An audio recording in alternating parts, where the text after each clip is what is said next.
Hello, everybody, and welcome to the final post-game show of the season. Sorry, Browns got walloped 45-14 in what wasn't even a competitive game beyond a quarter and a half of football. Couple things that I wanted to say.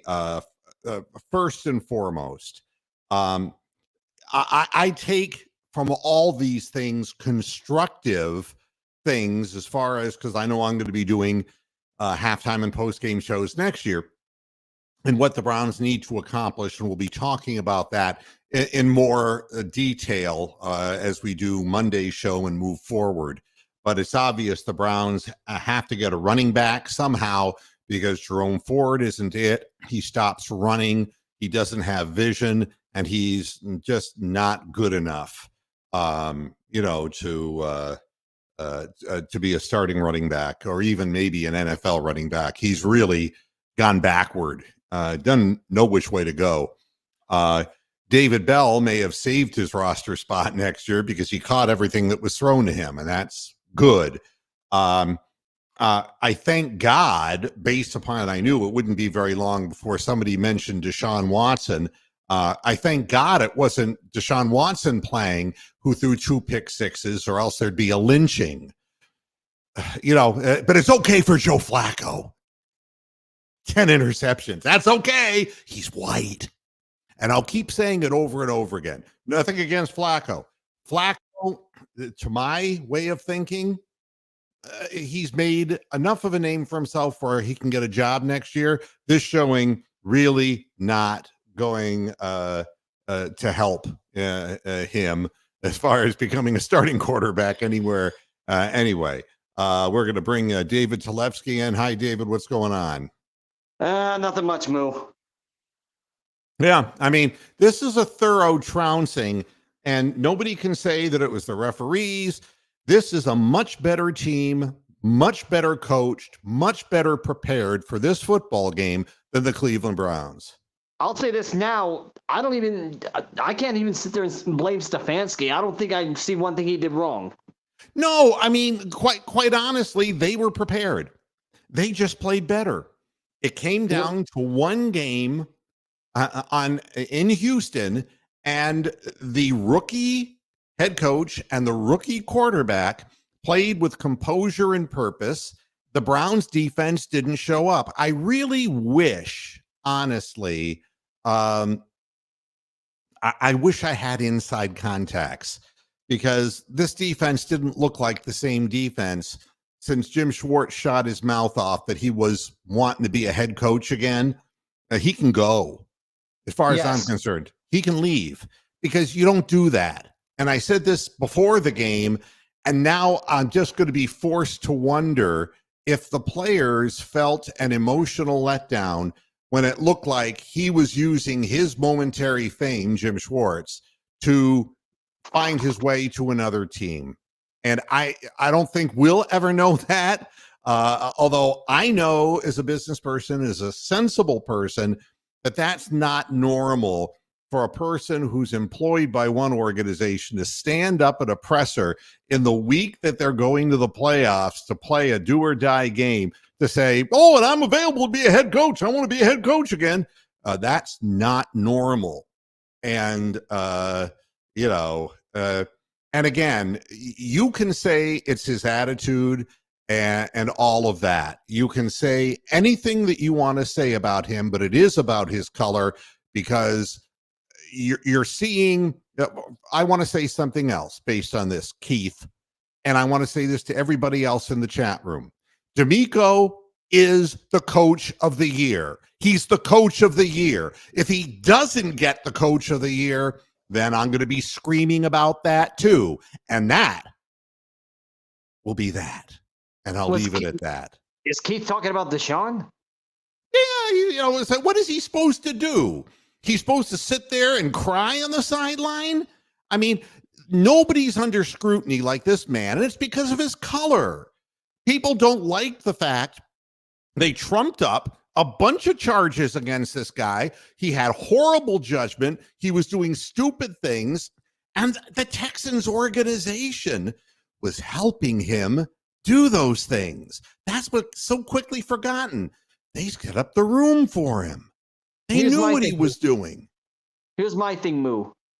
Do you have any long-term concerns about his body in any way? Who, Deshaun Watson? Yes, because here's the thing I see. Now, here. Okay, go ahead. Yeah. He played behind the shitty offensive line in Houston for most of his career where he got the snot beat out of him. My long-term concern is I don't think we're ever going to get him fully healthy anymore. Well, that's my concern. Now, it's legitimate to ask the question whether the business decision to put all of your chips on that horse, I mean, that's a different issue. And it's not because he had some kind of meanderings with women who claimed to be massage therapists but weren't licensed, and that he wasn't found guilty of any of the things that he was charged for and lost a civil suit and had to pay out. All right? That's that. That's not the issue. And every time people bring up, well, it's his attitude, that's black, okay? That's black. Now, if you want to talk about it sensibly, I'm more than willing. Was it smart to give up all these draft picks for this one guy? And is he going to be, would any player getting $230 million guaranteed, or will they be motivated? I mean, I don't hear anybody saying the same thing. Joe Burrow was smiling on the sidelines. And I didn't hear anybody say anything about Joe Burrow. Joe Burrow was hurt and his body was beat up. I didn't hear anything about, oh, he's choking. Oh, he doesn't want to play. Oh, look at him. He's down on the field beside his backup quarterback. He wasn't even looking at the backup quarterback. He was probably looking at Browning's girlfriend who was flopping around in a cat suit. Give me a break. I mean, I just can't stand, the reason I bring race into it, Mark Ross, and I will answer this one last time. He's gotten a raw deal from fans who already had a predilection of dislike for this man before he even stepped foot on a field in Cleveland. He was never given a fair chance. The team was 5-1 with him, even though he wasn't really prepared and ready to play. The bottom line is the fans hated him from day one. They shit all over him, and he wouldn't be motivated to play in Cleveland. And that's why, because they weren't complaining about his 5-1 record. They were complaining about his contract. They didn't want no black man having $230 million guaranteed in his pocket. They didn't want him to be the first quarterback to have $230 million and guaranteed all in sum total. That's why. And if you can prove me wrong, prove me wrong. But the more you talk about it, the more I think that way. Because he's not an issue in this game. He wasn't there except standing on the sideline, and you still pick on him for standing there and smiling because he had some teammates that he knew on the field. Wrong. Just wrong. Goodness gracious. Now, as far as the Browns are concerned, do I think it was a good business deal? No. Do I think Jimmy Haslam's a good businessman? No. And I when I sit there and go, woo, the season's over. Woo, we lost 45-14 to a rookie coach and a rookie quarterback. Woo, the people that he allowed the Houston Texans to get by making this deal. It was not a good business deal. The Browns have failed at quarterback so many times. It's just, and the world wants the Browns to fail again at quarterback. And some people, just because they think it's the rite of passage, and other people for other reasons. And it's not really the Browns in general, Moo. The national media just hates the city of Cleveland.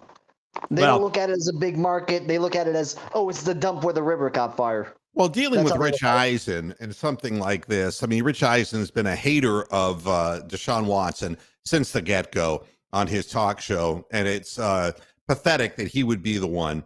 And again, this is what people wanted, and Haslam, to me, is the person that you should look at kind of cross-eyed and say, Why'd you do that? All right. Now, I'm happy for Joe Flacco, but there isn't anybody in the goddamn chat room. Nobody in the chat room saying, God damn, 2 pick sixes when we needed to come back? What in the hell? That would be the first thing that would be talked about if it was Deshaun Watson who threw them. But it's okay if Joe Flacco throws them. And that's my point. That's my point. I noticed the wild topaz sighting behind you.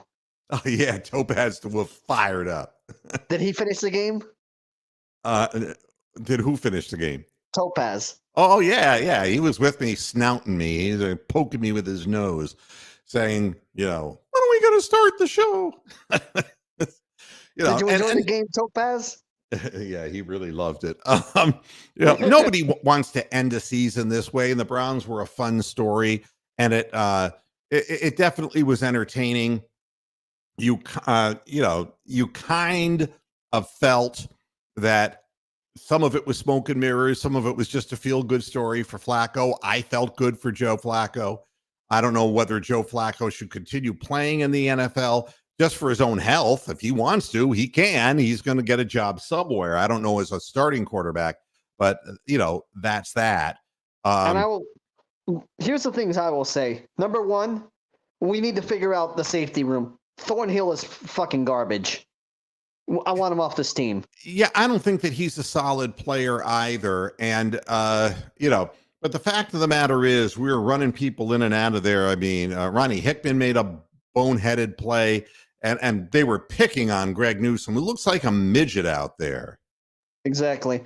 And I think all of Cleveland's going to be having the Myles Garrett conversation. Well, I mean, there's always conversations, Captain Fierce. I don't like it to go that way, but as soon as people came into the chat room and started in with the Deshaun Watson thing, it's just not the point. The point is we went to Houston, we got outplayed, badly outplayed, out-strategized. Our defense didn't show up. We didn't tackle well. And offensively, when we fell behind, we made mistakes, and they capitalized on every single one of them. So that's what the reality is. And I'm not mad at Joe Flacco. I think Flacco is one of the real bright stories of how the Browns got to this point. And I think it's wonderful. Do I think that, as serious a business as football is, 39 years old and getting sacked like he was in this game, that's what teams will do against him. And he didn't. And again, this is the same thing that happened with the Jets. He had no offensive line. I mean, Batonio playing on one leg with a bad back. And then it was an ankle for Batonio. He had both his ankles were taped up. Yeah, he was a mess. And who else? Well, I mean, who is the guy we brought in, number 69, who just whiffed on every block? I mean, it's a Walker. Is that now? Can I say this? Yeah. The front office needs to fucking realize James Hudson can't play. Get rid of him. Yeah, he's terrible. I mean, the offensive line, I mean, I don't blame Joe Flacco because 39-year-old quarterback isn't mobile, but my God, I mean, when you just go like this and that's how you're blocking, and the guy just goes right around you on several occasions.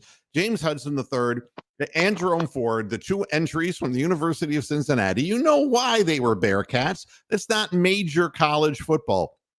You're hoping to find a diamond in the rough, but these guys aren't it. All right. So along with the fullback, you're going to have to get help on the offensive line. Besides that, you're still going to need receivers. Elijah Moore was absolutely absent on the field today. And Njoku played a good game. Amari Cooper gutted it out, but it's obvious that he was nowhere near 100%. And again, Myles Garrett is injured, and it's obvious he's not the same guy. I bet he needs surgery. I will put my money on it that he needs surgery. There's something up. I mean, I think he played under tough circumstances. Hey, big lurker, how you doing? Nice to see you. It's always nice to see people in the chat room. And that's right. JOK was fantastic. He was the one who brought fire. The rest of the team, I don't know. It was just, and that's what I wonder. I'm going to forever wonder about the Jim Schwartz announcement at his presser. I'm going to wonder, I mean, besides just the absolute ill timing of that, I just really wonder if that had something to do with the lack of fire on the defense. I just don't know. And yeah, we do need wide receivers. Cooper runs a nice pattern, but we don't have anybody to, and we said before, we don't have any real people to spread out the field and really run an open space. That just, and again, with quarterbacks and wide receivers, the Cleveland Browns historically don't draft well. What can I tell you? But a lot of teams don't draft well for quarterbacks. I mean, there are teams that ended up with, Mac Jones, there's people blowing Zach Wilson first round picks. I mean, it's really a problem. And the Texans, there were Ohio State fans that didn't like CJ Stroud. Believe me, I used to read them complaining about him all the time. But this guy, obviously, in the pros, is a different animal than he was playing at Ohio State. So some guys are more suited to the professional game. He played a great game, and I take nothing away from any of the Houston Texans. They deserve to win the game. They did. Yeah, let me say this. Mm-hmm. Now, if Lamar goes and chokes in the divisional round again, is he going to get the same amount of slander they give Watson? Who? Lamar Jackson. If what? I don't understand. If he loses in the divisional round again, will they slander him the same way they slandered Deshaun? No, because he didn't go out to hotel rooms and jerk off on tables. I mean, let's be clear about the way I feel about Deshaun Watson. This guy is a raving idiot.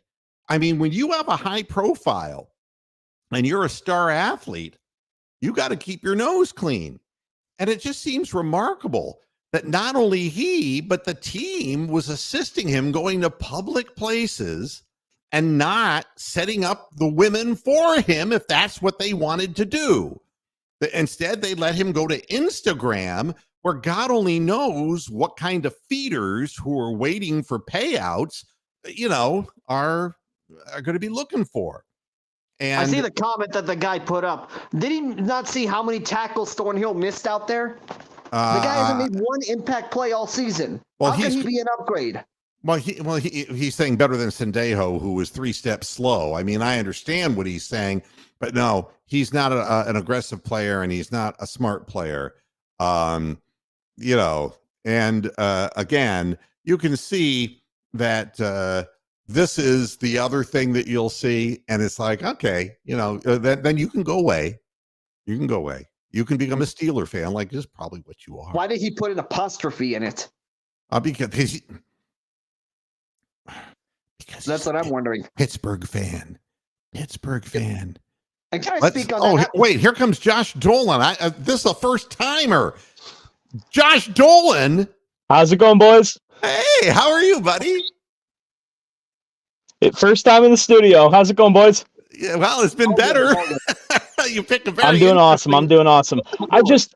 I felt like I needed to respond to this. Sure. Go ahead. Go ahead, man. So, I mean, just specifically with the Juan Thornhill stuff, sure, maybe it wasn't the best game. If we're going to call out the secondary, it has to be Martin Emerson. Missing tackles early on in the game, the Brevin Jordan touchdown wouldn't have happened if it weren't for him to go, ole. What are we going to do with that? Well, it's not Juan Thornhill. It's not Juan Thornhill. It's Martin Emerson, if it's going to be anything. Well, no, it's Greg Newsome. I mean, I can point out a bunch of players. I mean, what was he doing? I mean, he was running the wrong way half the time, and they were picking on him. And and again, you can't let Collins behind you like this. I mean, the one that Stroud overthrew, I mean, he was 5 yards behind the secondary, and it's not just one guy. There was communication problems, and what seemed to be working together in previous weeks stopped working, and that's I interesting. just don't know why they don't talk back there, unless they're talking about stuff that's not related to the coverage. And it looks like Kevin Stefanski basically is using the Kenny Rogers defense. You picked a fine time to leave me, Lucille. Yeah, My dad's in the room. He told me they were probably back there talking about where they're going for dinner instead of talking about coverage. Yeah, we picked a bad day to have a bad day. Players, coaches, I want to make sure to credit D'Amico and their team. And that's how I feel, too. I wrote our guest from yesterday's program. I wrote Big Ounce a letter of congratulations. They played a great football game. And here's Bronk coming in as well. Hi there, Bronk. Hey, it's like, I'm ready for bed. Bronk is like, I'm ready for bed. Nice. Sorry you had to watch this, but, I didn't think you'd do a post game because I just didn't think it would happen. But I've looked now, and I had to do some things, and you're here.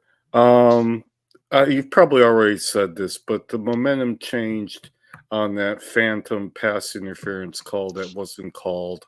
And ever since that play, the game went right into this shitter. When Emerson got grabbed? Yeah. Yeah, I saw that one. I mean, he grabbed the guy by his shoulder pad. Now, Njoku was interfered with. The one I'm talking about is the Njoku. Yeah, he was interfered with. And the referee was behind by about 7-8 yards, and he didn't have an angle. He couldn't look through them. He was malpositioned. So he didn't see that. But that's not the reason we lost the game. No. We were outcoached and outplayed, as I say on my title. And Big Lurker is going to be providing us with all that updated presser stuff, So, somebody liked my 33-16 prediction. No.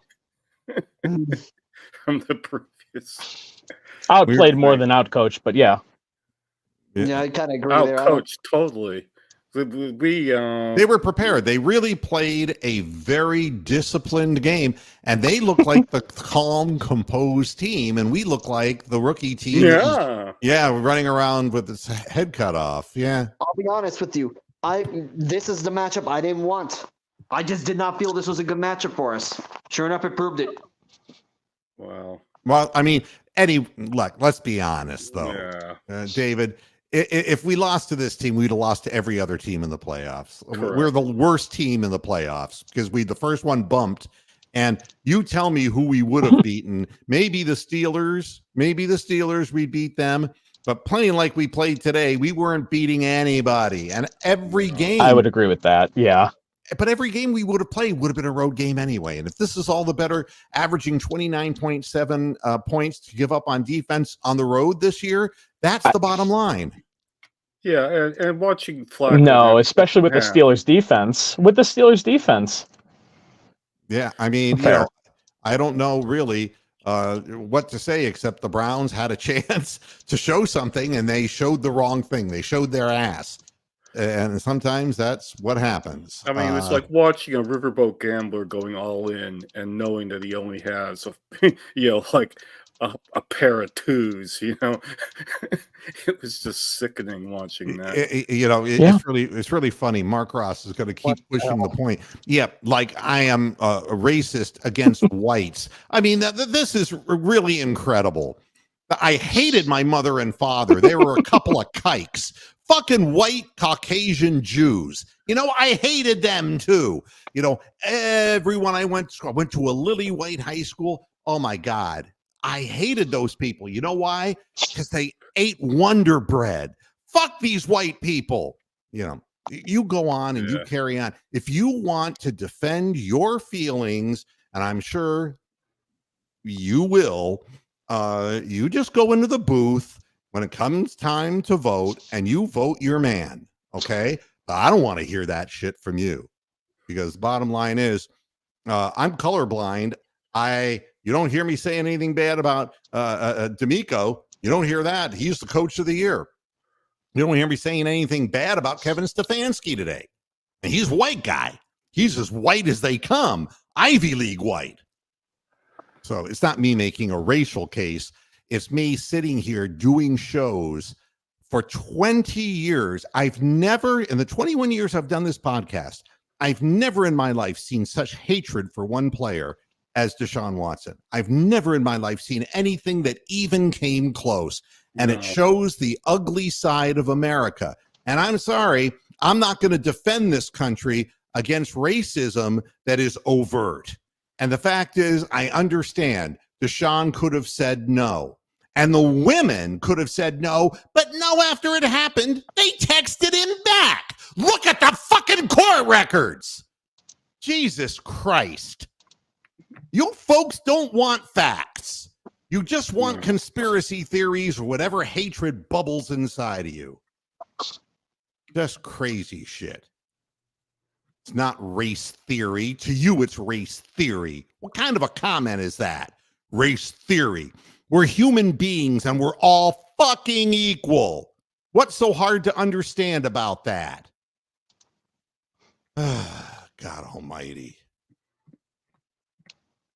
And you know, don't get me going. I mean, were you there? Yeah, I was watching him jerking himself off. I got so excited, Renee. What kind of question is that? I'm not going to turn this show into this. This is about the Browns and the shortcomings and what they need to do. See the Trevor Lawrence fan? Yeah. Oh, well, yeah. Yeah. But you know, she's a Deshaun Watson fan too. They both played at Clemson. She's a Clemson supporter. Yeah. So, you know, she's got no horse in this race, so to speak. Now, more from Big Lurker about the pick sixes. I need to put him in a better position. That's it. That's the last position he's going to be in for this team. So that's kind of like too late now. That's like the new guy in prison. That's the position that he was in, unfortunately. Yeah, it's. I mean, I don't know why he's blaming himself great. for that. Yeah, you know. Yeah, I mean, we got exploited, and on the road, our defense got exploited all year, Mark. That's the bottom line. And I'll just leave it at that. Joe, it's Lenny the cow. Lenny the cow shows up at the most inappropriate moments. Eric Wedge. Yeah, burn, let the motherfucker burn, motherfucker, burn. Yeah. I think we need Manny Acta's view on this game. Oh, well, you know. My God, this is funny as hell. And that is the truth, Renee. You know, the Browns did not show up. They just didn't. I mean, they didn't catch the flight to Texas. I don't know. Some lookalikes came out and they were clones. I don't know who that was, but that wasn't the team that was the miracle story that we were writing about the last half of the season. Hey, that's good though, Mark. You acknowledge the truth. We were outcoached, and you give credit. But I want you to get on your knees and say, DeMeco Ryan is the coach of the year. He's the head coach of the year. Absolutely. Go ahead, Mark. Go ahead. Shout it out to the world. Go for it, babe. I know Josh is having a good time over there. He's like, holy cow, is this what this show's like? It's like, if you watch the show, of course you know what this. I'm not serious about a whole hell of a lot, you know. No. We all hated Mansell. I mean, everybody. Manziel hated Manziel. Manziel's mother and father probably hated him. He tried to kill himself, so yeah, he hated. Oh himself. Yeah, I've watched the show for a while. The first time I'm trying to learn the lags. Oh, you have a little bit of a lag on your end because maybe your connection is a little slower. Maybe not as slow as Mark Ross here. I have a preconceived, unyielding attitude. That's really funny. I have no preconceived notion. I judge Deshaun Watson on his performance on the field. I don't. I think so. And not his Yes. performance in hotel rooms. Okay, I don't really get into that, and I don't think that anybody was innocent in that situation. That's what my bottom line is. I think that he was an idiot for doing it, and that is what I believe. And I don't think that's flattering to call somebody an idiot. So, but I'm waiting to see in the chat room for you saying that Con D'Amico is the coach of the year. You know, that's really funny. This is a very good point. Most of these fans were slandering, yeah, if you stayed while Kareem Hunt came to the Browns, well, hell, you can't say shit. I mean, Kareem Hunt battered somebody. I mean, it's really unbelievable, but it's the money. It's the money and the guarantee that bothers people. I mean, it's an unfortunate thing. It ain't just Kareem Hunt. There's been players over the years with this team that have all done all kinds of crazy shit. Do we forget we had Kellen Winslow on here who's in jail now? Yeah, he's crazy. Oh, he's crazy as hell. Yeah, and a great cyclist as well. Yeah, and let's see what else. We were outcoached. Yes, the defense and offense was. And Crazy 88 saw it the same way that I did. Newsom really was being picked on, and he was the weakest link. Goodbye. So they're going to have to figure out what to do about that. Overall, yes, it was an embarrassing day. Are we talking about where our weakest links are? I would say we really need to redo the offensive line, for next year, because we can't go into it the way we are right now. We have to make sure Conklin and Wills and all these guys either are gone and replaced with viable people or what. Well, here's my thing. Wills, I think, was actually playing fine before he got hurt. It looked like there was an improvement there. Conklin can go because we know he's not going to be healthy anymore. It's just the tackles. The interior is fine.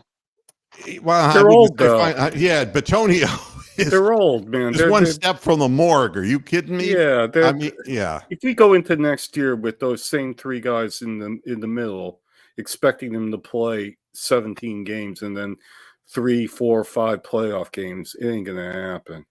Well, I don't think Posick and Teller are all that old, honestly. Well, Mark Ross, I'm just Batonio definitely is. Don't take me seriously. This, I wish character. I wish it's people. The cow. It's the cow. I wish people would understand the difference between, like, if you met me in public versus the program. It's like I'm like 45 times more outspoken and dirty and filthy and improper. And if you met me in person, I'm just as fat, but I'm not all these other things. So just understand that as you watch the program. And we couldn't get any pressure. We couldn't get any pressure on Stroud. Because they schemed us out. I mean, not only us, but Okoronkwo was playing with one arm. I mean, he's got exactly. He's going in the hospital as we speak to get surgery. I mean, we didn't have anybody that was going to put pressure on him. And when we did try to get pressure, he just throw little screen passes like the one that went 76 yards the other way. And, they were one step ahead of us. And that's, and I think Jim Schwartz has to answer for that because if he's so wanting to advertise himself as a future head coach, he's got he ain't going to get any phone calls now. No. And, this is what Kevin Stefanski, the good part of Kevin Stefanski is. He's a nice person. I never said he wasn't. Right. I mean, this is a guy who feels bad for the team. And, he's done a nice job keeping the boat steady. And I had a lot of things to say about his offensive scheme that were not complimentary. And I still think we need an offensive coordinator. But as a head coach, he's not going to be fired as a head coach, nor should he be. And, now you see how you come back next year after this huge disappointment. Oh, this team's gonna get buried next year. The NFL's not gonna win. Gonna be freaking 1:00 games. Yeah, exactly. McNeil is doing his thing. Hey, Yeah. did we quit when the Germans bombed Pearl Harbor? Now, No. you see, you try to be nice to somebody, and this is what you get. You see? Oh no! Oh boy! You see? And let me tell you something, Mark. I am in a relationship with an African American woman, and I won't hold still for this. Shut up now, or else you're going to be banned out of here. That's just not to be tolerated. All right? That steps outside the bounds of what we need to be saying.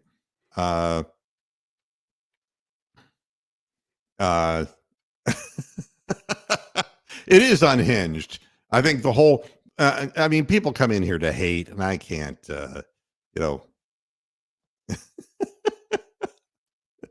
Well, I bet if we had lunch or dinner together, we'd really get along real well, Mark. But, and that's what I can't figure out either. So I'm just going to walk away from it. Posick is fine. Yeah. There was never anything wrong with him. No. And DeJuan Jones' name come up here. And we're going to keep DeJuan Jones, of course, Captain Fierce. But the thing is, we got to make sure that his attitude stays focused on getting better at his craft, because he had a really nice first year. But that leap from the first to the second year, people watch film on you, and they watch what you do well and what you don't handle well. And he's got to continue to refine his technique. And I hope that he's up to doing that, because that's what it's going to take for him to continue improving and to be a future steady guy on our offensive line. Again, I was here late, but I don't know whether Bajorquez being hurt definitely, I think, hurt this team big time. His runs were short and going out of bounds, and we were relying on him to pin them back, and they were getting the ball on the 50-yard line, and we were always going to lose. He looked bad. That was always going to be horrible. So, and again, you know something, Jim, D'Amico was playing with Colt McCoy. No, Case Keenum, same guy. And Mark Davis or Mac Davis, the singer. He wasn't going to win with Case Keenum. We know that. But the bottom line is he got his team ready for this game. And this is a team that was 11-38. Is that what the graphic said? Over the course of the last 4 years, they've been through hell. They're an organization that is kind of dysfunctional. And for D'Amico Ryan to come in there and do the job that he did, and the people in the front office getting CJ Stroud and getting some pass rushers up front, they've done a good job, and they performed when they were under a microscope in their home stadium, and passed every test. So, so that's kind of how I feel about that. Well, if a wild card team does win, then they don't have to go play Baltimore, Houston. They can easily win their next game. If they don't have to play the Ravens straight away. I know who you are, Mark. You're here all the time. Jeez Louise. This is Mark talking. This is not the cow. Say again, please. I think Houston will be better prepared for the Ravens this time around than they were in week 1. No. No. They're gonna get whipped. This was their big game, their big moment playing at home. They're gonna go to Baltimore, and Lamar Jackson is going to slice and dice them. Yeah, I think they're gonna get ass raped if they have to go to Baltimore. I don't recommend gambling on these games, but that's what I would recommend. The only team that I think will beat Baltimore is Buffalo. The way they're playing, I think Buffalo can take. Buffalo might not get past the Steelers. You don't know what's going to happen in that weather game. I mean, you never know in the Kansas City game what in the hell's going to happen. I mean, Tua is playing in the Ice Age in Kansas City tonight. So Who in the hell knows? Yeah, there's a giant glacier that's going to come over and knock the stadium over. The Steelers-Bills game got moved to Monday. That's right. Yeah, that they weren't going to allow that to take place. Now, Damon 79. If you watch the halftime show, I basically said that I could tell that the juice wasn't there. So, yeah. I mean, even though cosmetically it looked closer, the Browns really were not in this game, and it's unfortunate. We were losing at 3-0. I mean, when it didn't look good at all from the very beginning. And Josh Dolan comes up with a little statistic here per Sport Track, the cap percentage of 2023, and you're looking at these are. Again, I don't think that we're saying that the Browns can't compete with Deshaun Watson. The question is he still Deshaun Watson physically? I think that's the question that we've got no answer to. But the only answer that we have gotten is that, he's been hurt. The player is still there. The second half of the Baltimore game proved that to me. The player is still there. The body might not be. Yeah, and that's something you got to be and that's another good question by Richard, who's usually funny as hell in the chat room, but is actually making a poignant point. Oh, yeah, he was a non-factor. Yeah, I mean, he was a no-show. You never heard his name. They schemed our defense, Yeah, and it is true. Coming back and beating them a second time like that, and it is funny, the way the wheels of justice work, the Browns had no chance, but then Flacco brings them back and they make the playoffs. And the Houston Texans had no chance, and then the Jaguars gifted them the playoffs. And having to beat them in close succession like that and hammering the hell out of them in that same stadium when a second-string doofus was playing they had quarterback. Four different starters not playing for them who suddenly showed up and playing all-pro level You football. saw the real team. Yeah, this was the real Houston Texans, not the one that we played on Christmas Eve.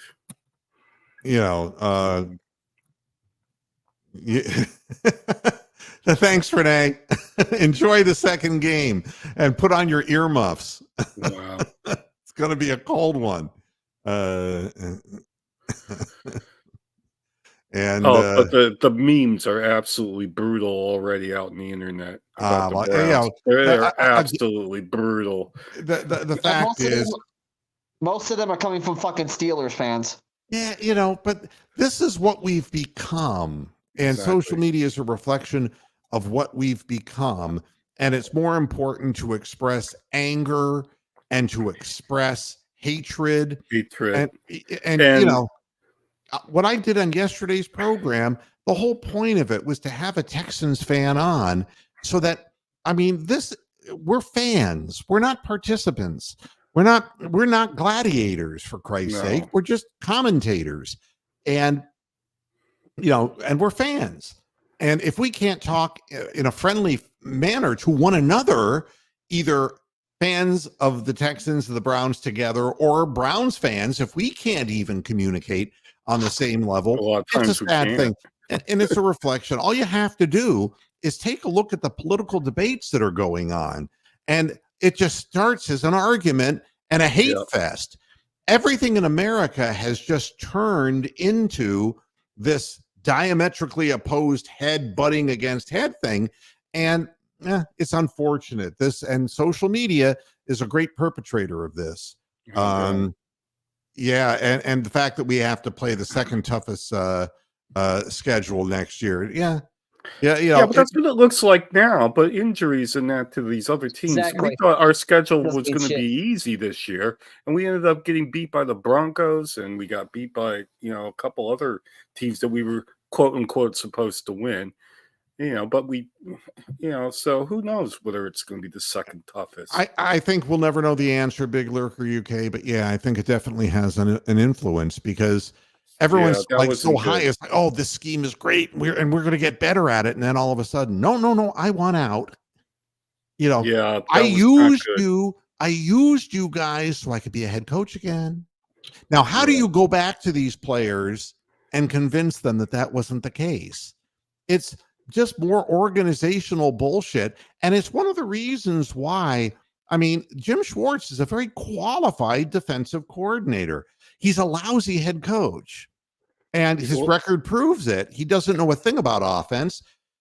And unfortunately, like from the Buddy Ryan school of opening your mouth and putting your foot in, he's one of those kinds of guys. And I thought at his age, at 57 years old, and having some comeuppances, getting let go as being head coach, that he would be a little bit more understanding and just less quick At to least he's not fire out graduating like to, that. At least he's not graduating to the school of taking your fist and putting it in the face of Kevin Gilbride. Yeah. I mean, I just don't, I was disappointed, really disappointed in him. And it Yeah. might have had something to do with this. that was poor. I think you're right. I think it had an effect on the defense. It had But to. we'll never know. And it's just It going to had be to. speculation. And for me, I can't speculate for players that I don't know. They know. I'm never going to know. And that will bother me. You know, and I think everybody would agree that, you know, the second pick six, he stared the receiver down. You know, and the other one was he was hit, and he was unable to do what CJ Stroud did. CJ Stroud got hit and put a ball that ended Yeah. up a pass interference or a hold downfield. Correct. And also the first pick six, when he was running it back, the entirety of our offense was so slow chasing after him. that's right. they just let him do it. Same thing with the tight end that caught the little screen pass. Yeah. The effort just wasn't there. It wasn't the same fire. And I think we can all agree on that. You know. Well, the only thing that's changed was that comment by Schwartz prior to that. That's the only thing that's really changed between last. Yeah.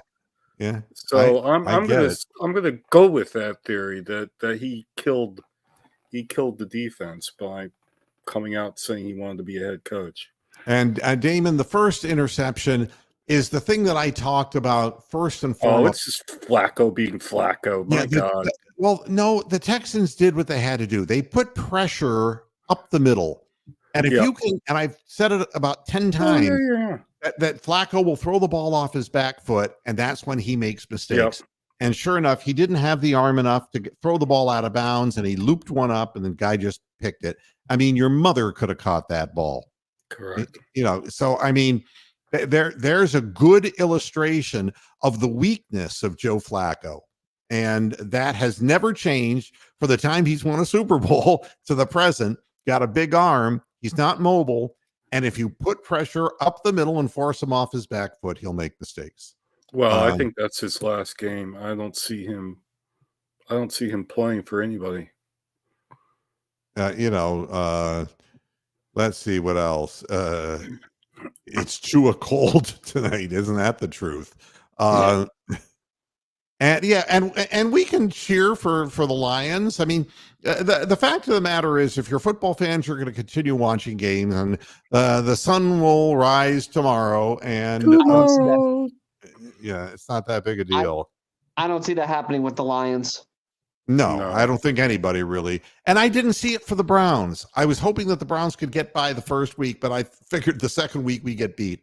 I never got the vibe that the Browns were a good enough team to carry on their business on the road. There was nothing about this season that really gave me that impression. We had to win the division and get a home game to get forward. And the sad problem with that is no matter how many games we win, the rest of the NFL can't figure out how to beat Burrow and Lamar Jackson. And that's why we get screwed. Yeah, I mean, in the end, this wasn't going to happen. But the longer the story went on, the more fun it was. I mean, and it was a fun ride. I'll give you that. And, you know, I think everybody thought the season was over when Chubb went down. And we never were able to establish any running game consistently for a little while. Ford had a few good runs, but then he just became hesitant. And I don't know if that's because he's hurt or whatever the case may be, or the guys aren't holding their blocks long enough, or that his vision went bad. I don't know what the story is. Isn't that the truth? Well, Yeah, God knows what's going to happen. Jaron, God bless you. Yeah, I don't know. Go on Twitter and tell some of them Steelers fans on there because they're there, fucking but for the realizing grace shit. of God, go I. Yeah, It would surprise me the Steelers beating Buffalo. It would I not don't see it surprise happening. me at all. No way. So, and free agency, we got to have running backs that are better than Ford. And I think you go to fill in free agency, there's a few things. You're going to be forced to go to wide receiver and running back. yeah. But the problem is your entire offensive line was injured this year, and they get hurt early every year. Every year. Yeah, and we've really put ourselves in a corner. We've painted Well- ourselves in a corner. Well, I saw a mock draft that had us taking Blake Corum, which actually I think would be a halfway decent pick. That I would guy's 5'8". He's 5'8". Yeah. He ain't going to help you. Wow. If anything, he's going to be a little scat back who comes out of the backfield and catches passes. You don't need that. You need a guy who's big and strong, but unlike Kareem Hunt, can cut. And you saw what happened when he tries to run east-west. He has no speed left. No. So you think Corum would just be Demetric Felton? Yeah, I mean, you don't need that an all-purpose back that doesn't do anything particularly well. And we all agreed JOK was the one bright spot in the whole thing. Yeah, well, they schemed him out too. So, yeah, he had a few plays, then he had a few stinkers. I don't know. Yeah. It's depressing. And that was a bad call, but it vanishes in what happened the rest of the game. So it's not a big deal. The referees, this officiating crew, calls the fewest penalties in the league. This crew. So that doesn't surprise me going in.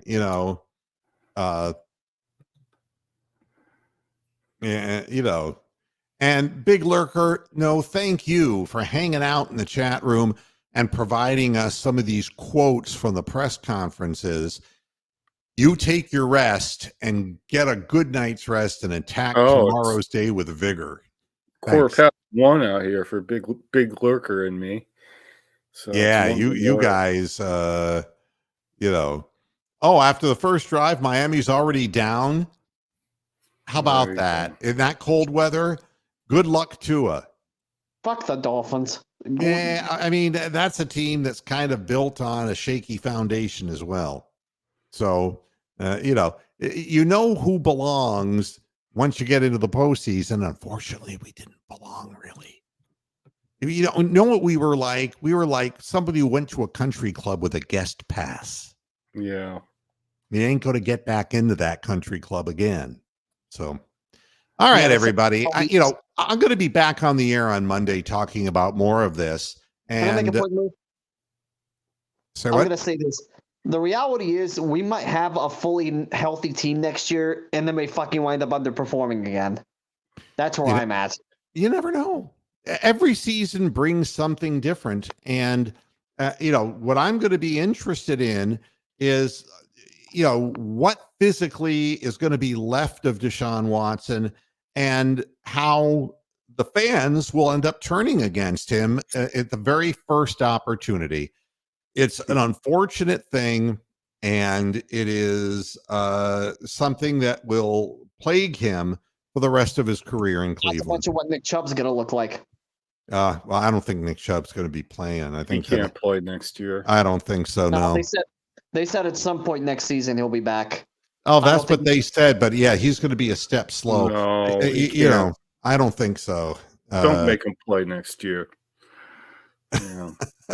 Hey, but you're still alive, Jaron. The way you got to look at it, and believe me, I don't care for the Steelers particularly, but the fact is you're still in it. Anything can happen, and that's the way you got to go into this, is with the spirit that nobody's at the stadium watching that game. -23 chill factor.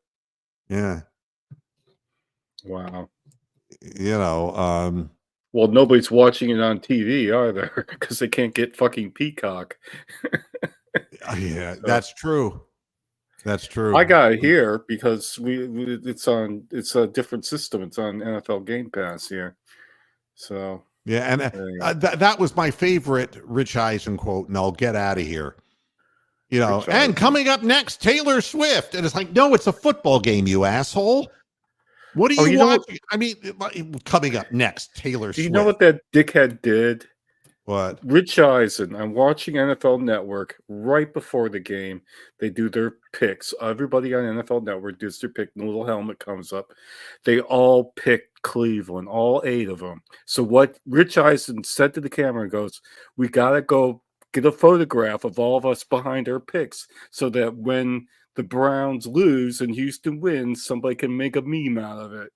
He actually did do that. And fucking unbelievable that happened. Yeah, and thanks, Jaron. And the fact of the matter is, there are still good fans who are willing to talk and openly communicate.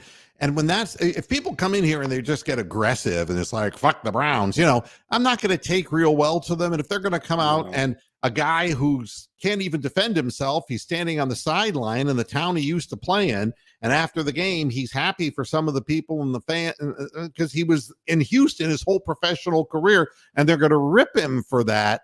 I have a problem with it. I just want people to be friendly. It's again, Mark saying that it's a packed house in Kansas City. So everybody's come out in the cold weather. How about that?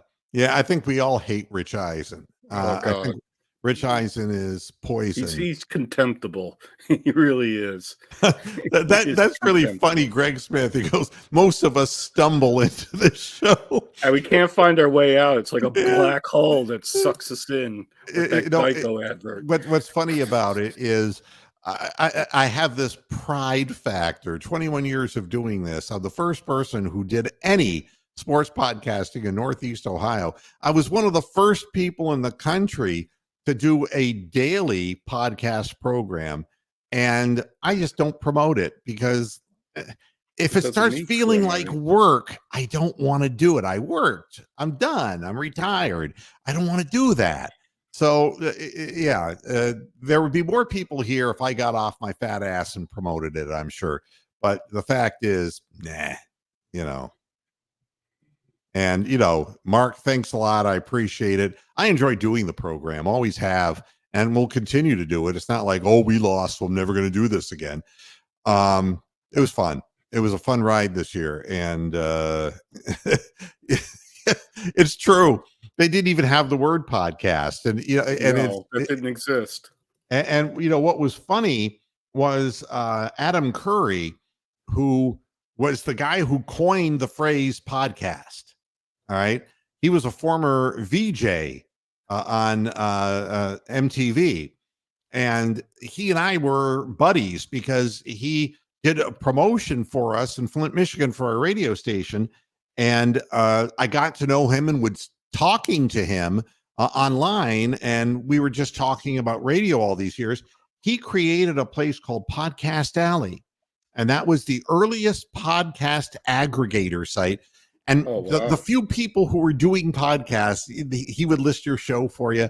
And, so I got talking with him, and he was instrumental in explaining to me the nuts and bolts of podcasting. And it was really a nice thing. So I don't forget anybody who lent me a hand. I just didn't want to make money from this. That wasn't the point. It was just to have fun. The show on Monday will be at 5:00 on Monday, and would love to have you on board. That would be nice, Jaron. So we can talk. We can talk a little bit about the Steelers. I got no problem about that. Season's over for us. Here's the other point. Eisen got on the Browns about Watson, but didn't call. Put no owners who did the. I don't understand this. But basically didn't call out the owners because he works for NFL Network and he's a fucking shill. Right, he's a shill, and He's you a know shill. the fact is that the Texans were just as ill conceived as Watson was in these actions. Oh, a 25-yard punt. Oh, who was what was the game? Was it Red Bright 88 where everybody kept on saying the football's like a brick out there? Oh yeah, It's a brick. don't you remember seeing the kicker try to kick a field goal and the ball just didn't go anywhere? Yeah, Don Cockcroft like stubbed his toe on the football. Yeah, I know you'll be watching the game, but hey, you know, you're always welcome. Mondays and Fridays, 5 p.m. for the most part. This, I went early yesterday because I had some personal business I had to take care of. But yeah, 5 o'clock, Mondays and Fridays, that's usually the deal. And if not, if I change it to a slightly earlier time, it'll be up on Twitter. Well, I listened to it after the fact, Friday's show, and I have to say that your guy that you had on from Texas was absolutely spot on. I think even you got out podcast on that one. Yeah. It was every single comment that he said fucking came true. In the past. Anderson was going to be back, and Stroud was going to be back, and Gernard or whatever his name is was going to be back, and we're going to win, and blah, blah. And he was 100% right. Yep. So even Lou got out-mooed. Happy fan, and good for him. He's cheering for his team and the best possible outcome. Just like it was the best possible outcome when Flacco came to this team on a wing and a prayer.